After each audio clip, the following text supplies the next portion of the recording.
So today we've got our first look at Season 4 for Call of Duty Warzone and Vanguard, called Mercenaries for Fortune, which will be featured obviously in Warzone. I'm a bit of a nerd when it comes to knowing about absolutely everything as soon as there's news on the topic or as soon as it's released, so I thought I may as well make some quick short form content on Call of Duty 2.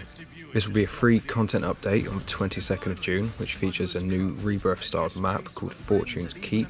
Pieces of the map have been released in riddle types of fashion, which by the community has been assembled together to bring us a total map. So in this clip here, you can see everything in the background, including the redeploy balloons. Quite a few people thought these may be landing or picking up zones for plunder, but it actually appears to be the redeploy balloon stations which match up with the squares on the map. So that is safely confirmed at the moment. I'm kind of glad that they've brought these back because it means you can zip around a map much quicker. It's a shame that the dance didn't have something like this because it makes everything 10 times easier to get around and it speeds up the pace of the game a lot. The first thing I noticed is how dense this area of the map is. Now hopefully this doesn't become camp central the way some people like to play.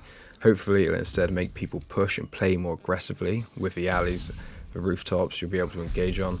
So it seems to be more of a common hot zone, this area. So there are currently 12 points of interest on the map, which I'm going to go through quickly. Keep in mind, not every POI here on the map was shown in the Season 4 trailer. So we have Grotto, Town, Overlook, Graveyard, Smuggler's Cove, Gatehouse, Terrace, Keep, Winery, Lighthouse, Camp and Bay. So it appears that Keep, Gatehouse and Terraces will contain 20 cannons, 10 staircases and a fountain. These will all include 12 rooms, and that whole area seems to be the Fortune's Keep. It looks fairly tight and compact. This may possibly be one of the hottest zones to drop in if you're a player that likes to play aggressive, so that's what I'll be doing. You then have Winery, which covers a large amount of area, which will contain obviously the winery, and I'll have some underground rooms, which look extremely close quarters for gunfights. Reminds me of the bottom floor of the Nova factory on Rebirth, that's the one by the harbour. A bell tower, which will include a cushy sniper's nest as well as a small church-like building, and a vineyard that will situate on the side of the area. The town will include a clock tower, library, the Blackbird Hotel, and a gelato stand. Get much of a visual representation of these areas, but as you can see at the start of the video, this area will be again mostly close quarters for gunfights with rooftops, ladders, etc. all of that. The Smuggler's Cove is a lot more open and it's got some more vertical range, so gonna have to watch out when passing through here. It includes 8 ladders, 8 little campy huts, great to see again, 3 zip lines to fast travel through at the cost of safety, and a whopping 11 boats. Kind of reminds me of Blackout when they had the river accompanied by a load of boats that always contained decent loot. In general though, this map will be in a rebirth style, which doesn't suit everyone's acquired taste, but if I'm honest, I'm quite a fan of it and always have been. I enjoy dropping in much quicker with potentially quicker respawns with the resurgence game modes and such. Overall though, the game mode is much faster paced and that's what I'm into, especially when playing with mates, and the skill based matchmaking system can be a pain in the ass. If you get a super sweaty lobby, it will soon be over and you can quickly jump back in. So overall, the Fortune's Keep map actually looks quite promising and will possibly be making the people that predominantly play regular Warzone hop in and give it a try.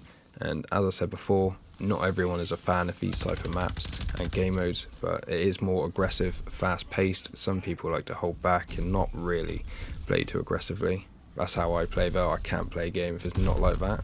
So fingers crossed it does deliver this way. I'm getting quite bored of the Rebirth map as it is, with the occasional adjustments they didn't make it feel any less stale, just a game with some minimal changes. Also, just a couple of added things. Modern Warfare 2 still isn't launching with the Xbox Game Pass. It's been official for a while, just thought I'd mention it for those that still don't know. Microsoft still does not own Activision Blizzard yet, and they won't until the deal is sealed, and that's expected to be closed by June 23rd. And even then, Modern Warfare 2 marketing partnerships still remain with PlayStation. There still isn't any confirmed dates either for the beta yet. Even retailers don't have any current information on this, which they normally do before everyone else. It's normally how it leaks. The only thing that's currently known about the beta is it will be released on PlayStation first, but that's not a surprise. We already know that. It normally comes out about a week earlier. I think that's what happened with Modern Warfare 19. Another minor thing was there was a job description on the Infinity Ward website saying Activision were looking for a narrative director for Infinity Ward's Poland office, work on an unannounced open world RPG. However, this was deleted after a small amount of time. There's another thing in the pipeline to think about that is directly with Infinity Ward, open world action RPG. Not a clue what that's going to be, but we'll see what that entails.